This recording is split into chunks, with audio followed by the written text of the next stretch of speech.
होली 2025 के दिन एक चीज जरूर खानी है, मनचाही संतान प्राप्त होगी, घर में वंश वृद्धि होगी, पुत्र रत्न की आपको प्राप्ति होगी। आप सभी भक्तों को मेरा श्री शिवाय नमस्तुभ्यम, जय माता दी। इस बार होली पर भद्रा का छाया है, ग्रहण लगने जा रहा है और भी कई तरह के जैसे कि होलाष्टक इत्यादि का समय है। तो पूरी श्रेष्ठ संपूर्ण जानकारी जो महिला गर्भवती है उसके लिए रहेगी और अन्य भक्तजनों के लिए भी बहुत खास रहेगी।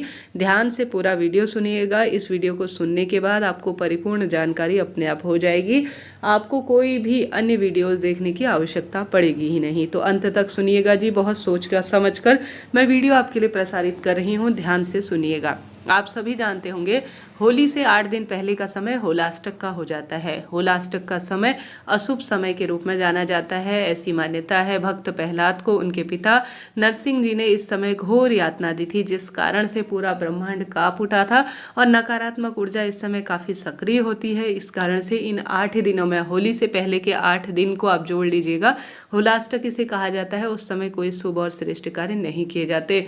कोई भी आपके घर में गर्भवती महिला है या गर्भवती होने का प्रयास कर रही है तो इन 8 दिनों में अपना जरूर से ध्यान रखिए। देखिए, समाज में अलग अलग तरह के लोग हैं। होली में कई तरह के अनुपयोगी अर्थात कई तरह के टोने टोटके भी किए जाते हैं। इस चीज को आप नोट करते हुए चलिएगा। अब होली कब है आइए जानते हैं, उसके बाद उपाय जानना शुरू करेंगे। इस बार 2024 में जो पूर्णिमा होली जो है वह फाल्गुन महीने की पूर्णिमा तिथि को मनाया जाने वाला सर्वश्रेष्ठ रंगों का त्योहार है। ऐसे में इस बार भद्रा और साथ के साथ इस बार ग्रहण होने के कारण यह बहुत अधिक दुविधा के स्वरूप में हो गया है। ग्रहण इस बार जो है वह बहुत अधिक कष्टकारी है। देखिए, ग्रहण भी अपने आप में राहु परिवर्तन, राशि परिवर्तन के रूप में जाना जाता है और जो भद्रा होने के कारण इस बार बड़े कंफ्यूजन की स्थिति है। भद्रा पूरे दिन भर में व्याप्त है। मार्च 13 तारीख को गुरुवार को सुबह 10:35 से रात्रि को 11:26 तक भद्रा रहेगी और भद्रा जो है यह धरती लोक में व्याप्त है। इस कारण से यह जो भद्रा है वह कष्टकारी मानी गई है। भद्रा हमेशा पाताल लोक की होती है या स्वर्ग लोक की होती है, तो भद्रा अशुभ नहीं होती, परंतु भद्रा धरती की है तो वह बहुत अधिक जो है कष्टकारी है। तो ऐसे में आप अपने और अपने स्वजनों का जरूर से ध्यान रखें। इस बार होली और पूर्णिमा का व्रत 13 तारीख को अर्थात होली का दहन 13 तारीख को किया जाएगा और होली का पावन पर्व जो रंग वाली होली है वह 14 तारीख को मनाई जाएगी। 13 तारीख को आपको व्रत उपवास करना है, पूर्णिमा का करते हैं, और 13 तारीख को ही होली का दहन होगी। परंतु पूरे दिन भर में भद्रा व्याप्त होने के कारण होली का दहन रात्रि को किया जाएगा। ठीक है, होली का दहन इस बार रात्रि को किया जाएगा। 11:26 से 12:30 के आसपास इस बार होली का दहन होगा। तो सभी चीजें मैंने आपको नोट कर स्क्रीन पर दी हुई हैं।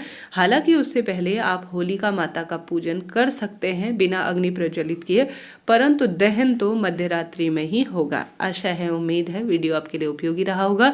आपको व्रत उपवास भी जरूर से करना है और रात्रि में होलिका दहन भी 13 तारीख को किया जाएगा मध्य रात्रि में, और साथ ही आपको व्रत उपवास कर होलिका का पूजन भी करना है और उपाय भी जरूर करना है। इसमें कोई दोष और कोई दिक्कत की बात नहीं है। बात आती है जो अभी चंद्र ग्रहण की स्थिति हो रही है उसके लिए। तो चंद्र ग्रहण का कोई प्रभाव नहीं है। चंद्र ग्रहण दिन में लग रहा है परंतु भारत में इसका कोई प्रभाव नहीं है, क्योंकि हमारे जो देश भर में रात्रि होती है, ऐसी स्थिति में चंद्र ग्रहण दिन में लग रहा है तो सूतक पातक की स्थिति नहीं है, न ही व्रत उपवास पूजा पाठ पर इसका प्रभाव रहेगा। ठीक है, नोट करते हुए चलिएगा सभी चीज़ें। चिंता टेंशन कुछ भी ना करें कि भद्रा में व्रत कैसे करें, होलिका दहन का पूजन कैसे करें और साथ के साथ हम व्रत उपाय कैसे करें, तो कोई दिक्कत टेंशन की बात नहीं है। ठीक है, यह भी बात हो गई।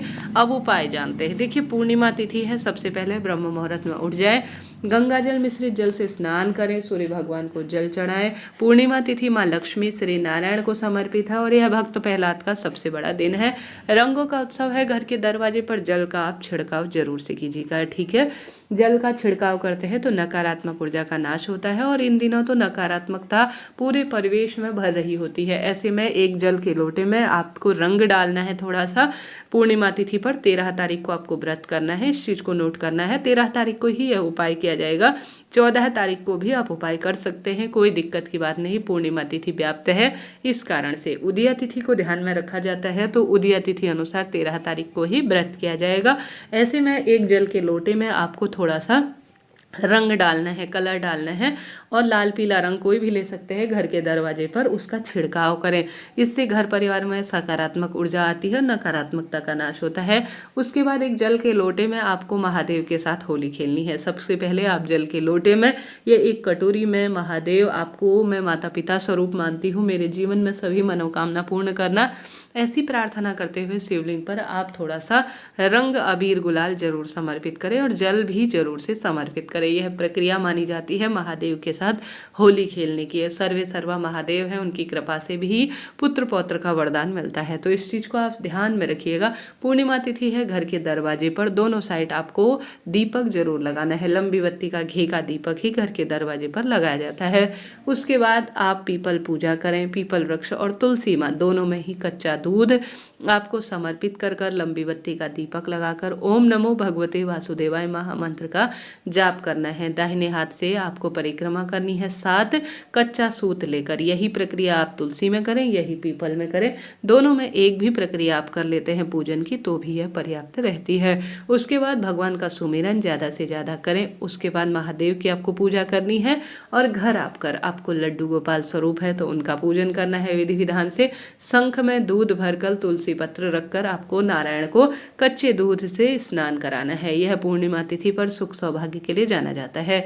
उसके बाद आपको अपने घर के मंदिर में विधि विधान से एक अखंड दीपक, पूरी रात दिन भर जलता रहे दीपक तो बहुत उत्तम माना जाता है, सत्यनारायण भगवान की विधि विधान से पूजा करनी है और जो है आपको माता लक्ष्मी को विराजित करना है। फिर उसके बाद आप सभी को अपने घर की साफ सफाई कर घर की रसोई में भी एक माँ अन्नपूर्णा और आज पूर्णिमा तिथि के भाव से आपको पितरों के नाम का एक दीपक लगाना है और अपने घर की साफ सफाई करनी है। सभी को मस्तक पर जो है थोड़ा थोड़ा अबीर गुलाल जरूर से रंगों भरे त्योहार के दिन धारण करना है। पूर्णिमा व्रत के दिन आप सभी को जो आपके घर पर होली, आपके घर के जो बाहर होली जलाई जाएगी चौराहे इत्यादि पर, उसका भी पूजन शाम को प्रदोष काल में करना चाहिए। कोई दिक्कत, टेंशन, चिंता की बात नहीं है। आप सभी को इस दिन अपने घर की रसोई में बनानी है खीर। ठीक है, खीर का प्रयोग कैसे करना है ध्यान से सुने। उससे पहले आप सभी को चावल शिवलिंग पर चढ़ाना है। इस दिन महत्वता है दूध की, चावल की, चीनी की। यह चीज़ें अपने हाथ से स्पर्श कराकर होलिका के दिन अर्थात होली के दिन आपको ब्राह्मण देवता को दान जरूर देनी है। आपसे संभव हो तो वस्त्र का दान दीजिए, रुई का दान दीजिए, आपसे संभव हो चावल का दान दीजिए, चीनी का दान दीजिए, घी का दान दिया जाता है, चांदी का दान दिया जाता है। इससे चंद्रमा की स्थिति कुंडली में मजबूत बनती है, सुख सौभाग्य का वरदान मिलता है और धन संपदा जीवन में बढ़ने लग जाती है। हार रहे हैं, दुख पा रहे हैं तो आप सभी को साल की सबसे बड़ी होलिका पूर्णिमा अर्थात फागुन पूर्णिमा के दिन ज़्यादा से ज़्यादा इन चीज़ों का दान करना है और व्रत उपवास भी करने का प्रयत्न करना है। साथ के साथ आपको अपने घर की रसोई में बनानी है खीर। खीर हमेशा दूध, चीनी और चावल की बनाई जाती है तो वह सुख सौभाग्य के रूप में जानी जाती है।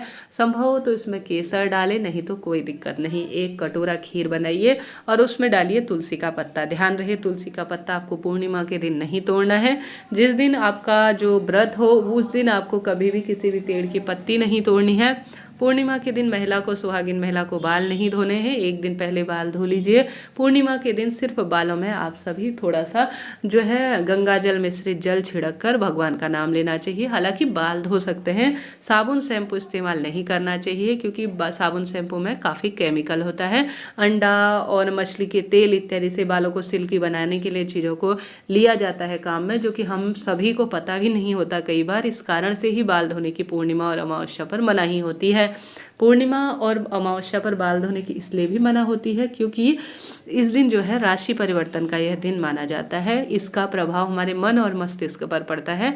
इस कारण से अमावस्या पूर्णिमा पर बाल धोने की ना होती है। तो इन चीज़ों को भी आप नोट करते हुए चलिएगा। यह बातें बड़ी छोटी छोटी सी है परंतु लाभ देने वाली होती हैं। तो आपको 13 तारीख को बनानी है खीर। खीर अच्छी तरह से बनाएं। सबसे पहले उसका खीर का भोग आप महादेव के मंदिर में या घर के मंदिर में जरूर से लगाएं और उसके बाद आपको अपने घर के मंदिर में माता लक्ष्मी, श्री नारायण की मूर्ति की विधि विधान से पूजा कर कर पीले पुष्प और लाल पुष्प से श्री नारायण और माता लक्ष्मी को समक्ष प्रस्तुत करना है। तुलसी पत्र रखकर जल का लोटा रखे। विधि विधान से ओम नमो भगवते वासुदेवाय या ओम महालक्ष्मी च विद्महि विष्णु पत्नी च धीमहि तन्नो लक्ष्मी प्रचोदयात् या महालक्ष्मी या महादेव जो है श्री नारायण से संबंधित मंत्रों का ज़्यादा से ज़्यादा जाप करें। सत्यनारायण भगवान के व्रत कथा मोबाइल या किताब इत्यादि में सुने पढ़ें, बहुत शुभ इसके परिणाम मिलते हैं।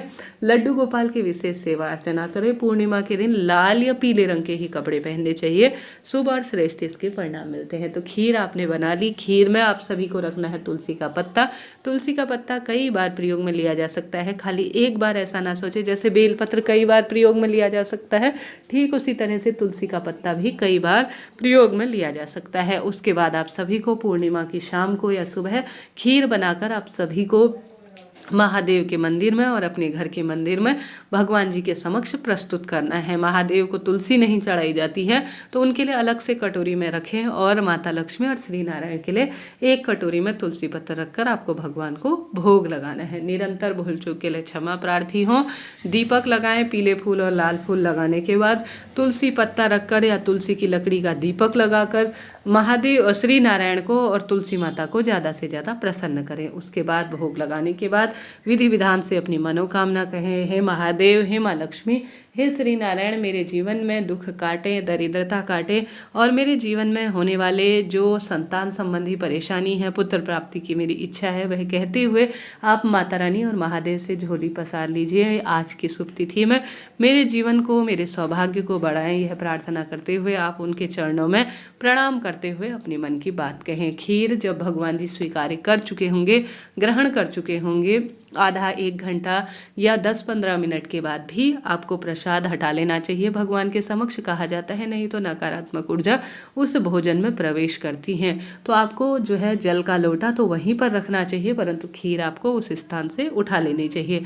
उठाने के बाद आप सभी को इसे ले जाकर जो है थोड़ा सा अपने लिए, जब आप शाम को चंद्र देवता उदित होंगे, उनको जल के लोटे में आप कच्चा दूध, सफ़ेद फूल, चीनी, शक्कर डालकर, चावल देकर आप सभी सूर्य जो चंद्र देवता उदित होंगे उनको अर्घ्य देने के बाद, चंद्र देवता के निमित्त दीपक लगाने के बाद आप जो भगवान जी का दिव्य प्रसाद है, मन में प्रार्थना करें कि मेरे पुत्र प्राप्ति की इच्छा आज पूर्णिमा व्रत के दिन सफल हो। ऐसी प्रार्थना करते हुए सबसे पहले इसी खीर के प्रसाद से आप अपने व्रत को खोलें। कहा जाता है पूर्णिमा व्रत को जो करता है वह स्त्री सुख सौभाग्य, कथा में भी वर्णित है, उसके संतान नहीं हो रही थी तो उसने पूर्णिमा का व्रत धारण किया। और आप गुरुजी के मुख से भी कहेंगे, सुनेंगे तो वही पाएंगे कि पूर्णिमा व्रत पुत्र पौत्र का वरदान देने वाला होता है। आप व्रत करते हैं तो अत्यधिक शुभ है, व्रत नहीं करते हैं तो भी इस विधि से पूजन करें, इन नियमों को धारण करें। खीर का भोग भगवान जी के समक्ष लगाएं। उस खीर को आपको थोड़ा सा ग्रहण करना है, थोड़ा सा प्रसाद स्वरूप ग्रहण करें, बाद में जो है ग्रहण करें। उसके बाद एक हिस्सा गौ माता के लिए इसमें से निकालें। गौ माता में 33 कोटि देवी देवता हैं, पितृ देवता गौ माता में वास करते हैं। तो खीर जो है सफ़ेद रंग की या लाल रंग की गौ माता है तो उसे अपनी मनोकामना कहकर जरूर खिलाएं। और कन्या को पूर्णिमा के दिन, कन्या या सुहागिन महिला को आपको खीर का हिस्सा जरूर देना है। तो इस तरह से 3 भाग जो है खीर के पूर्णिमा के दिन करने हैं। एक आप प्रसाद स्वरूप भगवान को ग्रहण कराई हुई खीर को करें, एक हिस्सा गौ माता को दे, एक आप ब्राह्मण को या कुंवारी कन्या या सुहागिन महिला, इन तीनों को एक को जरूर कीजिएगा। जिस विश्वास से, जिस कामना से आप यह कार्य करेंगे वह कामना आपके तुरंत सिद्ध होगी। मन की कामना एक बार में ही पूर्ण हो जाएगी। इस विश्वास से आपको कार्य करना है। विश्वास है वहाँ मेरे महादेव हैं, जहाँ विश्वास है वहाँ मेरी माँ लक्ष्मी है, जहाँ विश्वास है वहाँ मेरे श्री नारायण हैं। पूर्णिमा तिथि की शाम को आप सभी को पीपल वृक्ष की जड़ में, महादेव के मंदिर में, तुलसी माँ में, घर के दरवाजे पर, अपने घर के मंदिर में, घर की रसोई में जरूर से दीपदान करना है। यह पूर्णिमा कोई साधारण पूर्णिमा नहीं है। इस दिन चंद्र ग्रहण का प्रभाव है, इस दिन भद्रा का प्रभाव है, इस दिन कई तरह के रोग, दोष, कष्ट, संकट, पीड़ा को निपटाने के लिए कई कार्य किए जाएंगे। आपको यह सरल सा कार्य अपनी पीड़ाओं के समाधान के लिए करना है। गुरुजी कहते हैं अगर शिवलिंग पर आप जल चढ़ाकर, कच्चा दूध चढ़ाकर इस दिन महादेव को प्रसन्न करते हैं तो पुत्र प्राप्ति होती ही है। पूर्णिमा तिथि पर हमेशा एक बेलपत्र, एक चावल का दाना शिवलिंग पर जरूर चढ़ाना चाहिए। एक चावल का दाना, एक बेलपत्र जो शिवलिंग पर चढ़ाता है, बेलपत्र की डंडी का मुख आपकी तरफ होना चाहिए। इस बात का ध्यान रखते हुए आपको शिवलिंग पर एक बेलपत्र, एक चावल का दाना समर्पित कर एक दीपक लगाना चाहिए। यह सरल से छोटे छोटे से कार्य हैं। इस कार्य को करते हुए चंद्रमौली भगवान की जय कहें और अपनी मनोकामना कहें। निश्चित रूप से श्री नारायण और सभी देवी देवता की कृपा से आपका कार्य होगा। साथ ही आपको केले का भोग श्री नारायण के समक्ष, पंजरी का भोग लगाना चाहिए, गुड़ चने का का भोग लगाना चाहिए। यह प्रिय वस्तु प्रभु को बहुत ही अधिक प्रसन्न करती हैं, इनसे सुख सौभाग्य का वरदान मिलता है। तुलसी पूजा, पूर्णिमा के दिन दीपदान, खीर का भोग, माँ लक्ष्मी के निमित्त पीपल पूजा, गौ माता की सेवा, महादेव की पूजा, श्री नारायण की सेवा और साथ के साथ जो चंद्र देवता हैं उनकी पूजा अपने आप में परम सुखों की अनुभूति कराता है, संकट काटता है, दुख दरिद्रता का अंत तुरंत ही कर देता है। आप हार रहे हैं, दुख पा रहे हैं, आपका संकट जीवन में चल रहा है, कष्ट, पीड़ा, दुख, दरिद्रता आपको लग रही है कि कैसे उसका समाधान हो, तो आप पूर्णिमा का व्रत धारण करें। आपके जीवन में निश्चित रूप से कामना सिद्ध होगी और दुख दरिद्रता का अंत तो होना ही है। आशा है, उम्मीद है वीडियो आपके लिए उपयोगी रहा होगा। तो कमेंट्स में हर हर महादेव जरूर लिखिएगा।